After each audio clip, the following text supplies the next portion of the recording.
감사합니다. 우리 옆에 있는 성도들과 함께 인사 나눕시다. 오늘은 간단하게 준비했습니다. 주님 집에 오신 것을 환영합니다. 같이 인사 나눌까요? 주님 집에 오신 것을 환영합니다. 네. 간단하죠? 네. 앞으로 간단하게 준비하도록 하겠습니다. 아마 여러분들께서도 시청하신 분들이 많았겠지만 과거 제가 어렸을 때 주일 아침이면 행복으로의 초대라는 그런 제목으로 TV 방영을 한 적이 있었습니다. 여러분들 기억하십니까? 행복으로의 초대, 주일 아침마다 방영되었었는데요. 이 프로그램은 여의도 순복음교회 당시 조영기 목사님의 설교를 지상파 방송에서 정기 방송으로 내보내졌던 것이 바로 이 행복으로의 초대였습니다. 첫 화면이 이렇게 여의도 순복음교회 전경이 보여졌다가 조영기 목사님의 설교로 싹 들어가는 그런 화면 전환이 굉장히 인상적이었는데 초대라는 의미를 참 잘 구현해내었다라는 그런 느낌을 받았었습니다. 오랜 시간이 흘러서 제가 목회의 길을 걸으며 복음서를 읽다가 이 복음서에 나타나는 주님께서 우리를 마치 초청하는 것 같다, 당신의 세계 가운데로, 당신의 집 가운데로 초청하는 것 같다라는 것을 묵상했을 때 참 이 프로그램을 다시 한번 생각하게 되었어요. 행복으로의 초대. 참 잘 만들었다, 그리고 참 제목을 잘 지었다라는 그런 생각이 문득 들었던 것입니다. 당시 우리 부모님들의 세대는 말할 것도 없는 힘든 시대였지 않습니까? 더운 날에 에어컨이 있었습니까? 에어컨이 있었으면 정말 좋은 환경이었지만 선풍기 있으면 다행이었고 선풍기 없으면 그나마 부채바람으로 그 무더위를 달랬던 시절이었죠. 화물차가 없었으면 리어카를 끌어야 했고 또 가장으로서 입에 풀칠하기 위하여서 겨우겨우 힘써내는 그런 시대였었습니다. 여성으로서는 인권조차 주어져 있지 않는 참 척박한 시대를 살았던 그 가운데에 주일 아침마다 들려오는 초대의 메시지가 이렇게 들려졌었습니다. 이 프로그램을 통해서 많은 사람들이 불행함 가운데, 힘듦 가운데, 걱정과 근심 가운데에서 행복한 인생, 새로운 인생, 희망찬 인생이 있다라면서 당신을 이곳 가운데로 초대합니다 라면서 주님께서 마치 우리 그때 당시의 사람들을 초대하는 것과 같은 인상을 주었던 것입니다. 분명 하나님께서 우리나라를 긍휼히 여겨주셔서 아침마다 부르시는 주님의 은혜의 초대가 아니었나 싶습니다. 오늘 본문을 보면 예수님께서 직접 제자들을 당신의 나라 가운데로 초대하는 것을 보여주고 있습니다. 예수님께서 말씀하기를 와서 보라, 와서 보라 라는 말씀으로써 예수님의 제자가 될 사람들, 특히 세례 요한의 두 제자들을 초대하고 있습니다. 그렇습니다. 하나님은 순간순간마다 우리를 초대하십니다. 초청하시죠. 초대장을 건네십니다. 하나님 안으로 들어오라고, 당신의 계획 속에 들어와서 나와 함께 하자면서 우리를 초대하십니다. 이것은 우리가 잘 알고 있는 하나님의 부르심, 바로 콜링인 것이죠. 아브라함을 부르셨던 것처럼, 그래서 하나님의 그 계획 속에 살아가게 했던 것처럼, 또한 모세를 부르셔서 이스라엘의 놀라운 구원을 행하셨던 사역자로 써 내려왔던 것처럼 주님은 우리를 부르십니다. 사무엘을 부르시고 다윗을 부르시고 다니엘을 부르셔서 하나님의 계획 속에 새로운 인생을 살게 하십니다. 하나님의 이러한 적극적인 콜링에, 초대에 우리는 그렇게 응하며 살아가게 됩니다. 우리는 하나님의 초청 가운데 때로는 생각지 못한 초대를 받는 경우들이 있습니다. 모든 시작부터 마지막까지 정말 하나님의 전적으로 모든 것들이 기획되어져 있고 모든 것들이 하나님의 은혜로 뒤덮여 있는 시간과 공간 가운데로 우리를 초대할 때가 있습니다.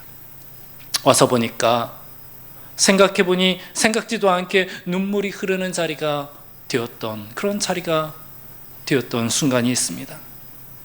와서 보니까 기도할 마음이 생기는 그런 장소로 초대되는 경우들이 있습니다. 마음의 감동이 있는 현장 가운데로 초대될 경우들이 있지요.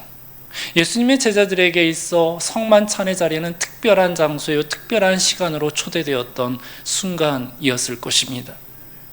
예수님께서 손수 무릎을 꿇고 제자들의 발을 한 명 한 명 다 씻기시며 자신의 살과 피를 기념하라면서 떡을 떼고 잔을 함께 마셨던 그 순간, 훗날 제자들은 이 순간이 특별한 시간이었구나, 특별한 초대였구나 라는 것을 회상하면서 각 복음서마다 이 성만찬의 시간들을 계속해서 기록해내고 있습니다. 그러면서도 우리에게도 이 성만찬의 시간을 우리에게도 기념하라 하면서 우리에게까지 이어주고 있습니다. 아마 우리의 신앙의 삶을 살펴보면 하나님의 초대가 있는 순간순간들이 있었을 것입니다.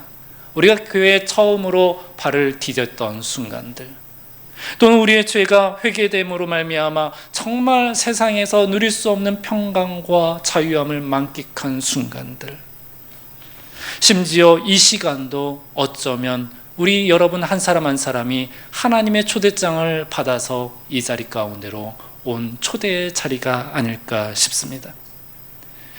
모든 순간순간들이 하나님의 초대 속에서 우리의 삶이 진행되어지며 그렇게 우리는 신앙의 여정을 살아가고 있는 과정 가운데 있을 것입니다.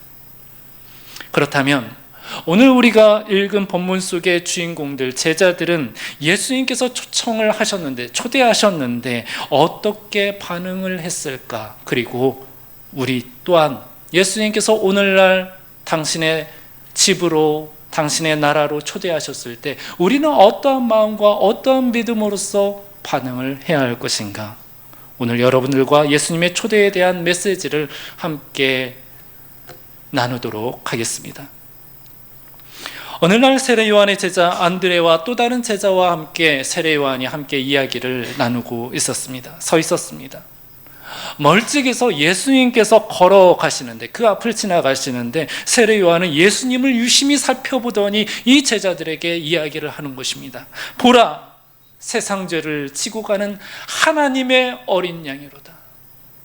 보라, 세상 죄를 지고 가는 하나님의 어린 양이로다. 제자들에게 있어서는 말로만 들었던 하나님의 어린 양이었습니다. 말로만 들었던 메시아였습니다. 말로만 들었던 그리스도가 바로 눈앞에 걸어가고 있는 것을 세례 요한이 알려주고 있는 것입니다. 지목하는 것입니다. 하나님의 계시가 세례 요한에게도 임한 것이요, 또한 이 제자들에게도 하나님의 계시가 들려진 순간이었습니다. 요한의 이야기를 들은 이 요한의 두 제자들, 이 두 제자들은 예수님을 따라가기 시작합니다. 그러자 예수님께서 돌이켜서 그들에게 이야기를 합니다. 무엇을 구하느냐? 무슨 용건으로 왔느냐라고 묻는 것이죠. 그들이 대답하기를 어디 계시오니까? 라고 묻습니다. 어디 계시오니까? 무슨 말입니까? 선생님, 당신이 거하시는 집이 어디입니까? 저희도 그곳에서 함께 시간을 보내기를 원합니다 라는 의미가 담겨져 있는 말입니다. 어디 계시오니까? 그러자 예수님의 대답은 바로 간단했습니다. 와서 보라. 와서 보라. 예수님은 집 주인처럼 사람들을 당신의 집으로 초청을 하십니다. 초대하십니다. 당신의 곁으로 초대하십니다. 와서 보라 라면서 말이죠. 당신의 집 안에 있는 식탁 가운데로 초대를 하십니다. 풍성함이 있는 식탁, 먹을 것과 마실 찬이 있는 그 식탁 가운데로 우리를 초대하십니다. 그리고 함께 대화를 나누자 하십니다. 이렇게 성경 전체를 살펴보면은 하나님께서요, 우리를 한 이미지 가운데로 우리를 초청하고 있는 모습을 볼 수가 있는데, 그 이미지가 바로 여호와의 집이라는 이미지입니다. 성경은 주기적으로 여호와의 집 가운데로 우리를 초대하신다, 부르신다라는 그 이미지를 우리에게 소개하고 있습니다. 대표적인 것이 바로 에덴 동산입니다. 하나님과 인간 아담과 하와가 함께 있었던 공간, 그곳이 바로 여호와의 집이었죠. 그곳에서 함께 교제를 나누며 즐거워하며 세상의 창조물을 바라보면서 감탄과 경의와 경배와 함께하는 그 시간을 가졌던 그곳이 바로 여호와의 집이었습니다.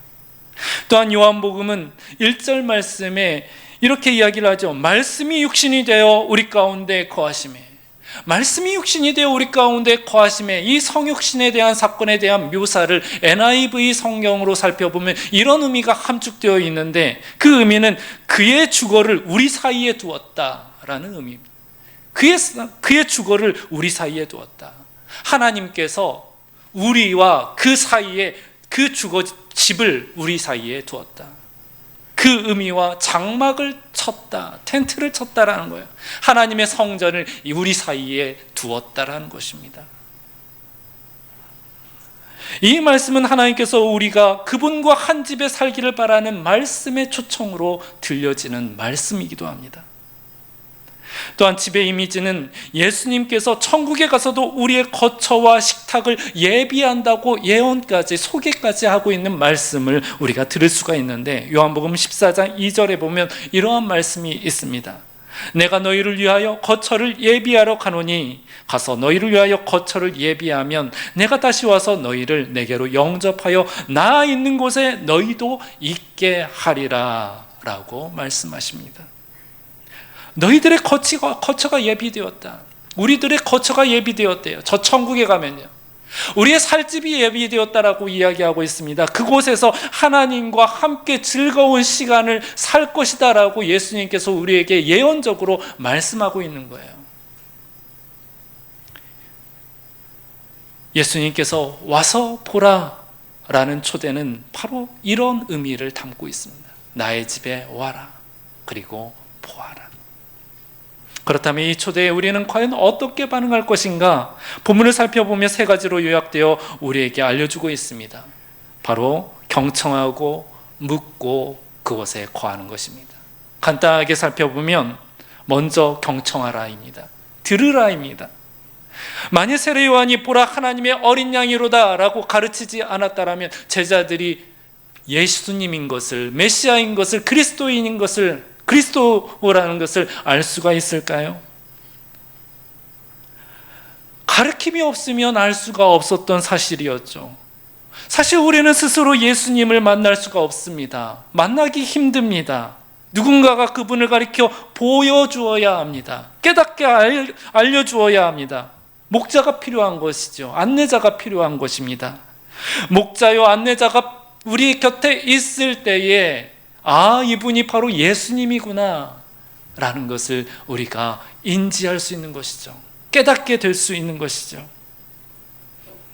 종교개혁자 루터는 설교자를 빗대어서 십자가의 예수 그리스도를 가리켜 보이는 일꾼이라 하였습니다. 그러므로 우리는 설교를 듣는 중에 예수님을 볼 수가 있습니다. 설교자를 통하여서 예수님을 볼 수가 있는 것이죠. 예수님의 말씀을 경청할 수가 있는 것입니다. 신앙 상담 가운데에서도 혹시나 예수님을 느낄 수가 있게 되는 것입니다. 또한 일상 가운데에서도 우리는 안내자를 통하여서 바로 예수님을 대할 수가 있습니다. 설교자뿐만 아니라 모든 성도들의 삶 가운데 우리는 예수님을 만나볼 수가 있는데, 그것은 바로 성령님께서 역사하고 있는 교통하심이 있기 때문인 것입니다. 그래서 하나님 안에 거할 때 우리는 예수님을 보게 되고 예수님을 눈으로 확인하게 될 수 있게 되는 은혜가 주어지는 것입니다. 그래서 우리에게는 영적으로 깨어있음이 중요하죠. 바라기는 우리 모두가 깨어있어서 주님의 음성이 생생하게 들려지는 은혜 있기를 주님의 이름으로 축복합니다. 다음으로 우리는 물어야 합니다. 세례 요한의 제자와 같이 랍비여 어디 계시오니까, 어디에 거하십니까? 나도 주님의 집에 거하기를 원합니다라고 물어야 합니다. 요청해야 합니다. 예수님이 어떤 분인지 우리는 구해야 하는 것이죠. 그래서 우리는 계속해서 이렇게 아뢰어야 하는 것입니다. 주님 계신 곳을 보여주십시오. 저도 주님의 세계를 보고 싶습니다. 주님을 더 알아가기를 원합니다. 하나님과의 친밀한 관계를 위해서, 주님과의 친밀한 관계를 위해서 우리는 이러한 고백과 간구에서 우리의 신앙이 시작되어야 합니다. 주님 어디 계시오니까? 세 번째는 우리는 주님의 집에 거하는 것입니다. 요한의 제자들은 10시쯤, 그러니까 우리나라의 시간으로 이야기하면 오후 4시까지 예수님과 함께 있었다라고 성경은 말씀하고 있습니다. 오전부터 오후 4시까지 예수님과 함께 거하면서 함께 교제를 나누었음을 이야기하고 있는 것입니다. 예수님의 말씀을 듣고 예수님의 세계, 보여주신 세계에 대해서 함께 살펴보았던 시간을 가졌던 것입니다. 거하면서 예수님을 알아가는 그런 기회들을 세례 요한의 제자들이 경험한 것입니다. 우리가 주님의 집에 거하게 될 때에 우리는 비로소 하나님을 알아가게 됩니다.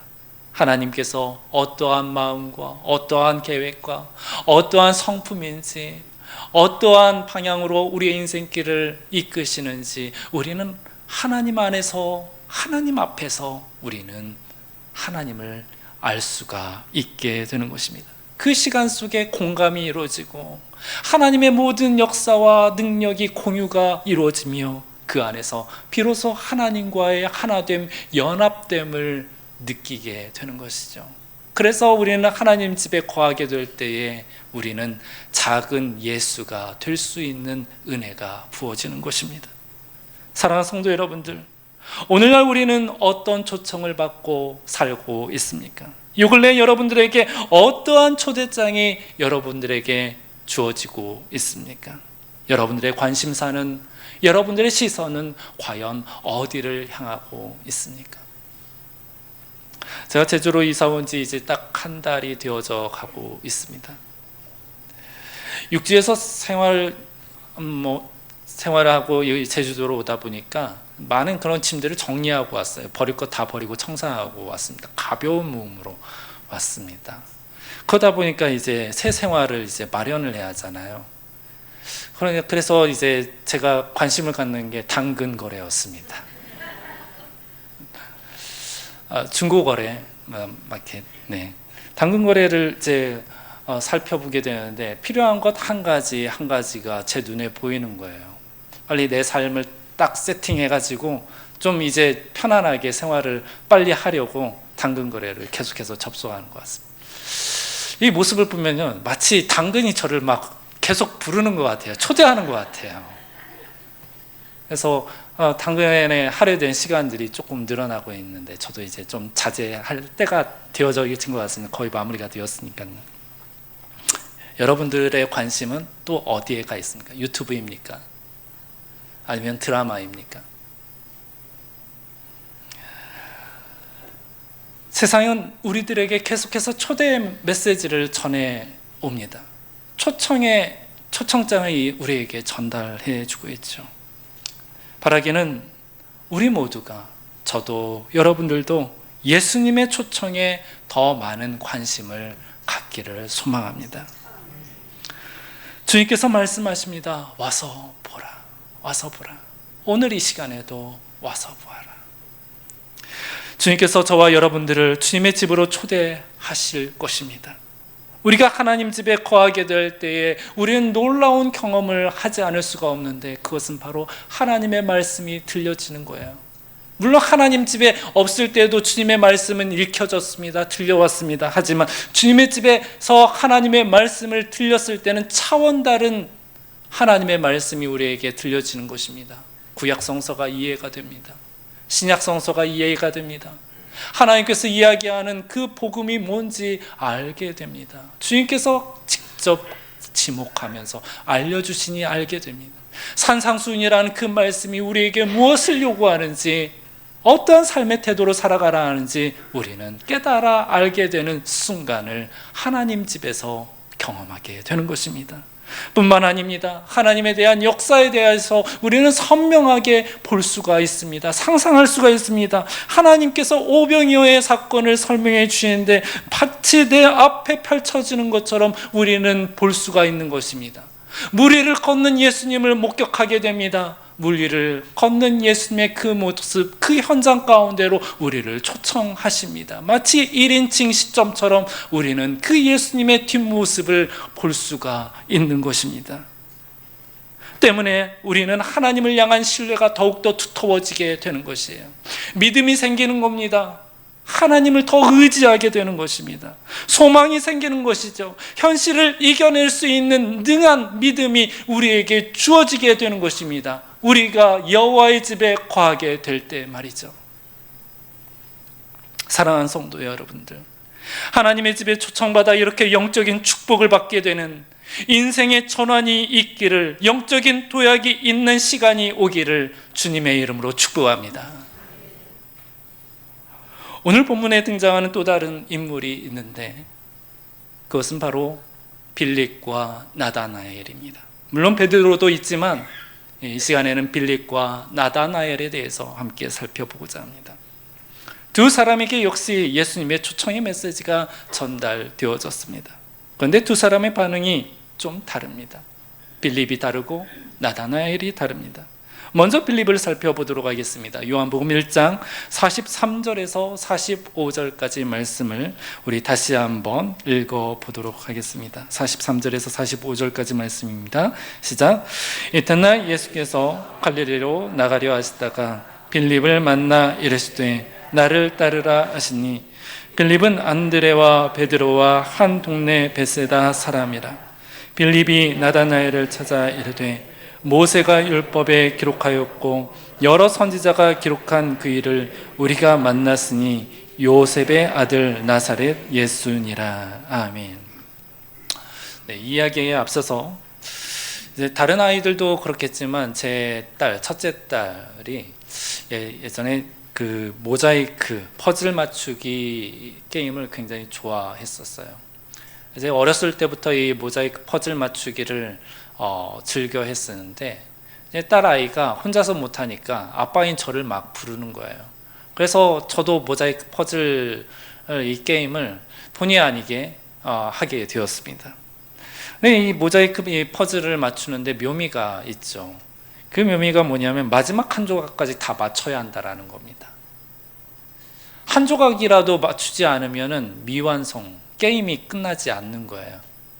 만약에 그 한 조각이 사라졌다, 없어졌다라고 한다면 여기저기 서랍장 다 뒤지면서, 집 뒤지면서 그 한 조각을 찾아내야 돼요. 왜냐하면 지금까지 수고한 시간, 이 한 조각 때문에 완성을 못한 거니까, 게임을 못 끝낸 거니까.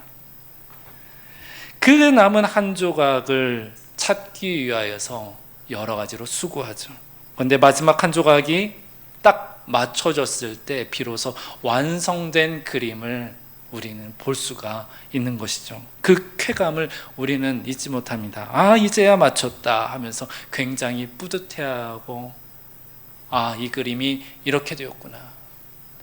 그 한 조각이 만약에 구석이 한 군데 비었다 하더라도 그 구석 한 구석 때문에 이게 완벽한 그림으로 보이지 않는데, 모든 그림이 다 채워졌을 때에 비로소 아하, 이 그림이구나 라는 것을 알게 되죠. 모자이크 이야기를 하는 이유는 빌립이라는 이 제자야, 예수님께서 나를 따르라 라고 초청하였을 때 이 빌립의 내면에서 작용되어지는 이 갈망의 해소가 마치 이 퍼즐 맞추기와 똑같은 증상이 나타났다는 것이에요. 예수님께서 빌립에게 하신 말씀은 간단했습니다. 나를 따르라. 하지만 그가 예수님을 만난 이후에 그의 반응은 상당히 고무적이었고 상당히 변화된 모습으로 그렇게 나다나엘에게 찾아가게 됩니다. 45절 말씀 다시 한번 봅시다. 빌립이 나다나엘을 찾아 이르되 모세가 율법에 기록하였고 여러 선지자가 기록한 그 일을 우리가 만났으니 요셉의 아들 나사렛 예수니라. 무슨 말입니까? 모세가 율법에 지금까지 기록한 그 사람, 그 인물, 여러 선지자들이 장차 오실 메시아 그리스도가 있다 한 그 사람, 그 사람을 오늘 우리가 직접 만났다. 그 사람은 다름 아닌 요셉의 아들 나사렛 예수다 라면서 그렇게 흥분을 가라앉히지를 못하는 겁니다. 완벽한 그 퍼즐이 다 맞춰지면서 드디어 그 고대했던 예수님 메시아를 우리가 만났다라면서 나다나엘에게 함께 가자, 함께 가서 보자 라고 초청을 하는 것입니다. 예수님과 이 빌립의 만남 속에서는 건네어진 단어가 나를 따르라 라는 단순한 한마디였습니다. 또 다른 언어가 없었습니다. 말이 없었어요. 깨우침이나 뭐 그런 것 없었어요. 한 조각의 말 한마디, 나를 따르라 였습니다.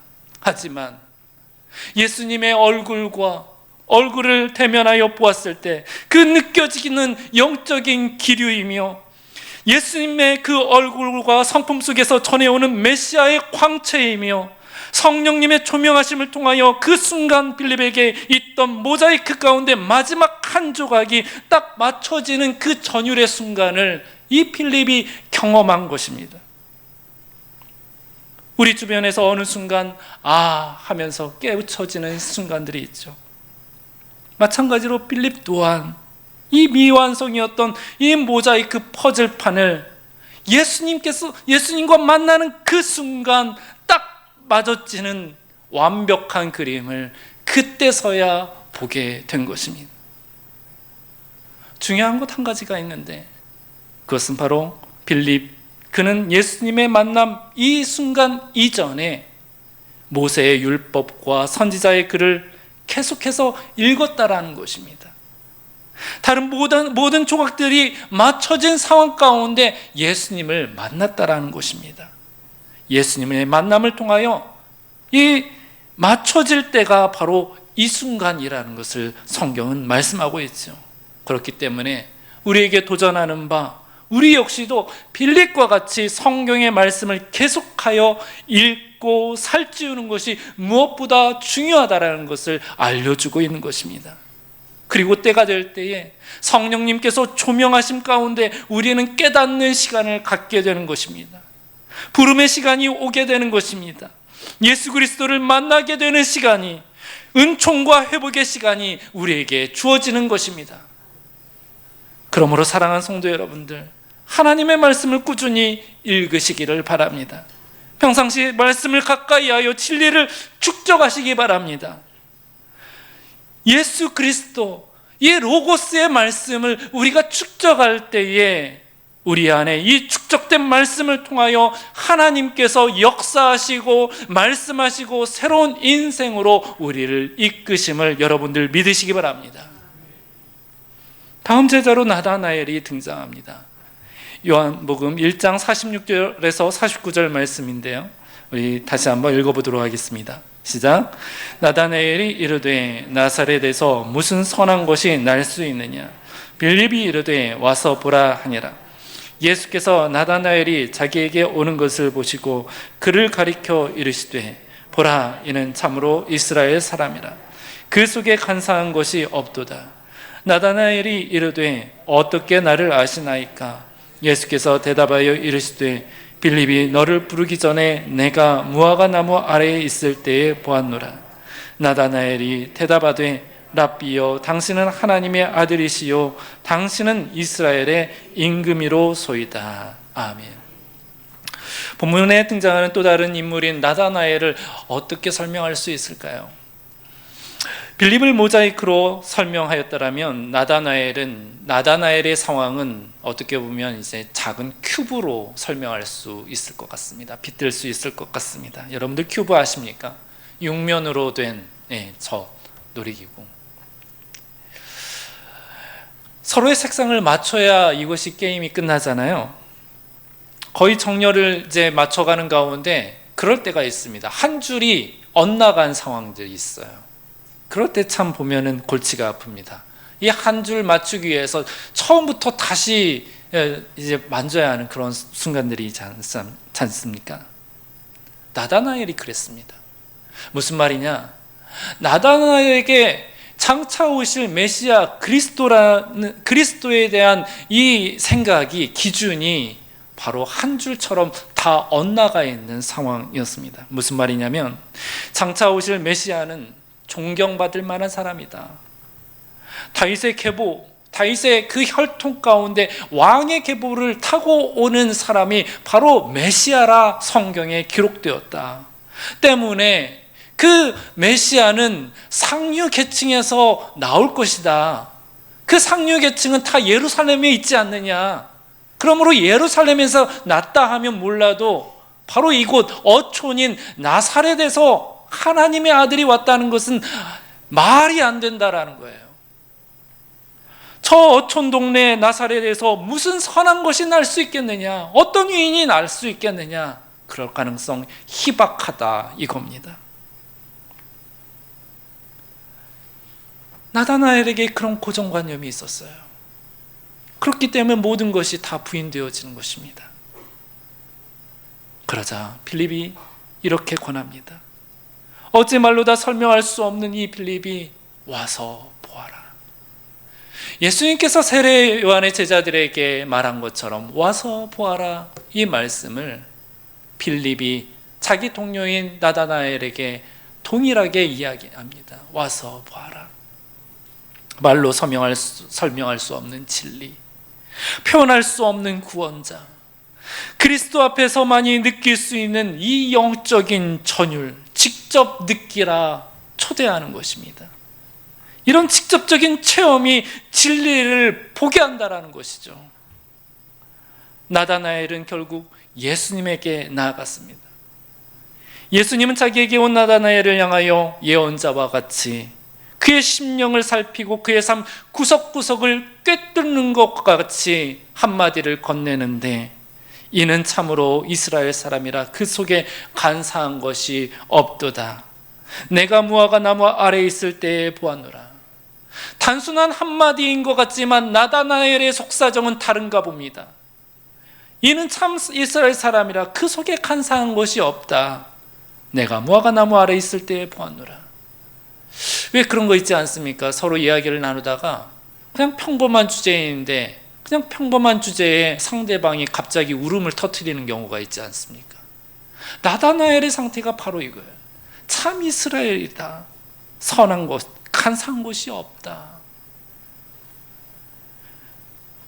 몇 마디 되지 않는 이 순간에 나다나엘에게 엇나가 있었던 이 큐브의 배열이 성령께서 재배열하게 하시는 놀라운 역사를 경험하게 하는 거예요.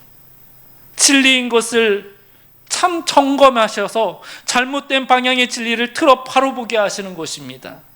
모든 순간, 모든 면들이 맞춰지게 되는 영적인 전율을 느끼게 되는 것입니다.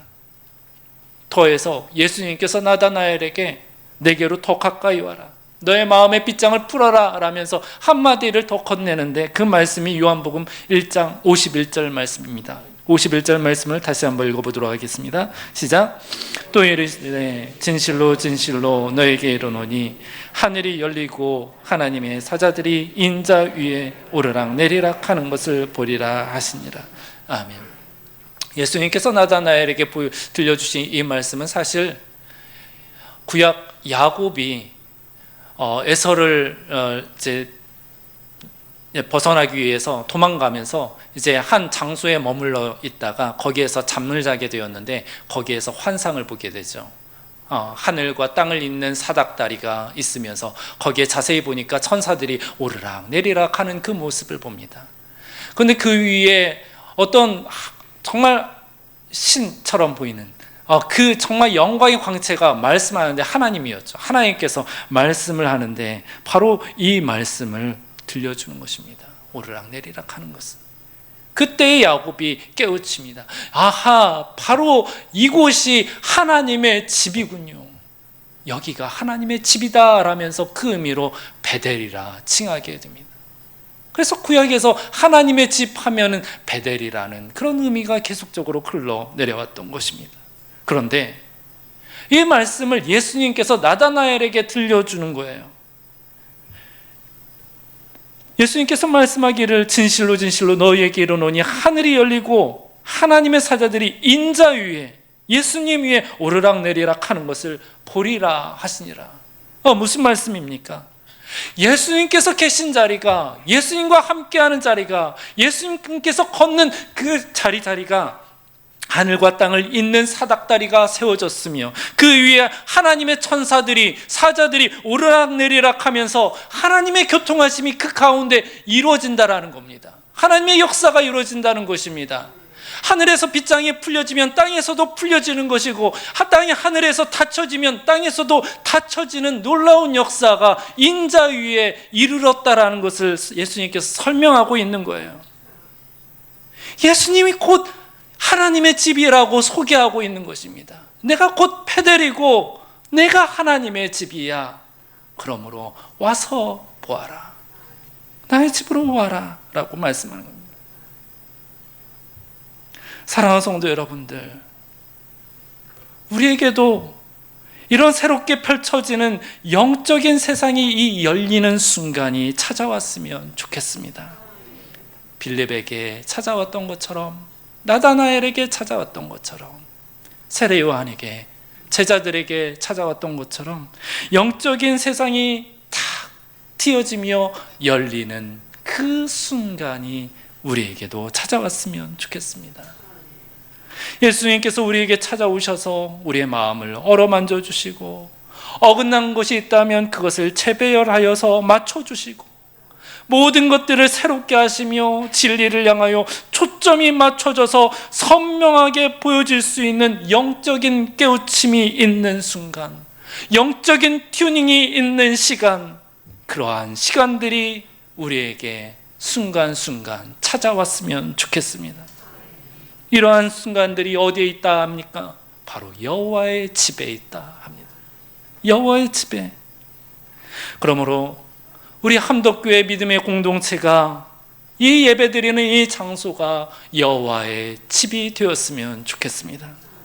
우리 개개인에게도, 전도 대상자들에게도 기도하는 그 순간, 말씀을 읽는 그 순간, 그 자리가 여호와의 집, 예수님께서 함께하는 자리가 되었으면 좋겠습니다.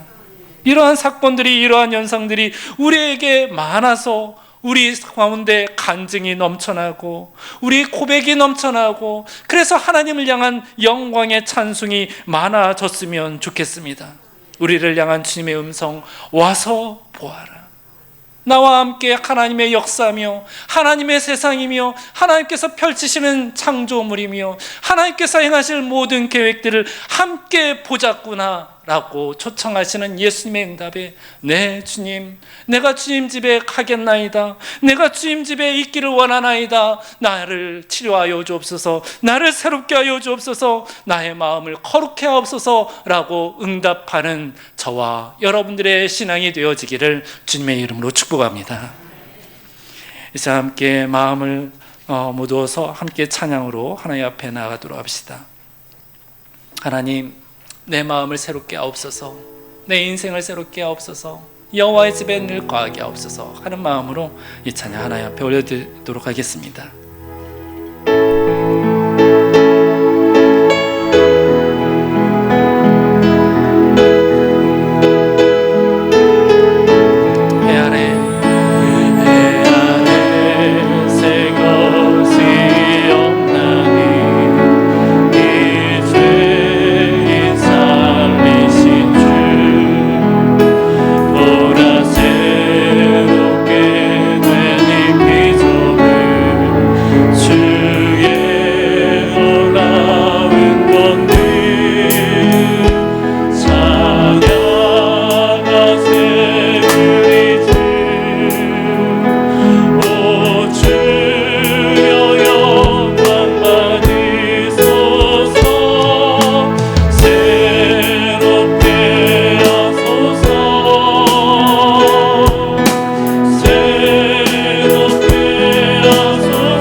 다윗이 고백하기를 내가 여호와께 바라는 한 가지 일 그것을 구하리니 곧 내가 내 평생에 여호와의 집에 살면서 여호와의 아름다움을 바라보며 그 성전에서 사모하는 그것이라 고백합니다. 사랑하는 성도 여러분들, 우리도 다윗의 고백과 같이 주님 집에 거하기를 원합니다. 주님 집에 거하면서 주님의 아름다움을 바라보길 원합니다. 주님의 역사를 바라보길 원합니다. 주님의 위대한 역사하심을, 주님의 가르침을 우리에게 보여주시고 허락하여 주시고 보게 하여 주시옵소서. 이 시간 함께 기도하며 나아갈 때 주님 집에 거하게 하옵소서. 나를 새롭게 하여 주옵소서. 함께 기도하며 나아갑시다. 우리 주여 한번 외치며 기도합시다. 주여, 하나님 아버지, 세상을 아버지 하나님 우리의 인생의 균형이 무너지고 또한 아버지 하나님 인생의 방향을 아버지 하나님 달성하지 못하며 또한 아버지 하나님 우리 인생 가운데 우리 찾아올 때가 있음을 아버지 하나님 고백합니다. 아버지 하나님 의문 속에 어떻게 살아가야 할지, 어떤 방향으로 나아가야 할지 아버지 하나님 혼돈 속에 살아갈 때가 있음을 보게 됩니다. 아버지 하나님 오늘 예수님을 통하여서 와서 보라, 아버지 하나님 집에 와서 하나님의 놀라운 역사하심을 바라보고 하나님의 나라를 바라보고 하나님의 계획을 바라보라 하였사오니 아버지 하나님 초청의 말씀에 내 주님 응답할 수 있는 저희들의 삶이 될 수 있도록 인도하여 주시옵소서. 그래서 우리의 신앙의 삶의 변화가 일어나길 원합니다. 새로운 아버지 하나님의 신앙이요, 새로운 아버지 하나님의 삶의 변화요, 새로운 아버지 하나님의 정인 인격적인 아버지 하나님의 존재로 변화할 수 있도록 하나님께서 은혜로 아버지 하나님 덧입혀 주시옵소서. 그래서 아버지 하나님 우리에게 펼쳐진 인생이 아버지 하나님 새날과 새로운 역사로 아버지 하나님이여 새로워지는 놀라운 은혜가 우리에게 주어질 수 있도록 주여 인도하여 주시옵소서. 아버지 하나님 우리 함덕교회 위에 믿음의 공동체 위에 각 가정 위에 하나님께서 새롭게 하시는 놀라운 은혜가 있어서 아버지 하나님의 은혜요 은총으로 가득 넘쳐나는 아버지 하나님 그러한 아버지 하나님의 놀라운 하나님의 은혜만이 우리 가운데 입혀져 새날을 맞이할 수 있도록 주여 인도하여 주시옵소서. 사랑하는 주 아버지 하나님, 예수님의 초청의 말씀에 우리 또한 주님 집에 거하며 또한 주님의 아름다움을 바라보며 살아가기를 원합니다. 하나님, 우리로 아버지 하나님 이 고백으로 아버지 하나님 살아갈 수 있도록 인도하여 주옵시되 주님 안에 늘 거하며 살아가는 복된 인생의 시간으로 우리를 친히 이끌어 주시옵소서. 하나님의 비전을 보게 하시고 하나님의 역사를 보게 하시고 하나님의 말씀을 보게 하여 주셔서 우리 인생에 더욱더 아버지 하나님 믿음이 더욱더 성장하고 그 믿음 가지고 세상 가운데 작은 예수로 살아가기에 조금도 부족함이 없도록 은혜를 베풀어 주시옵소서. 그렇게 행하실 주 예수 그리스도의 이름으로 기도드립니다. 아멘.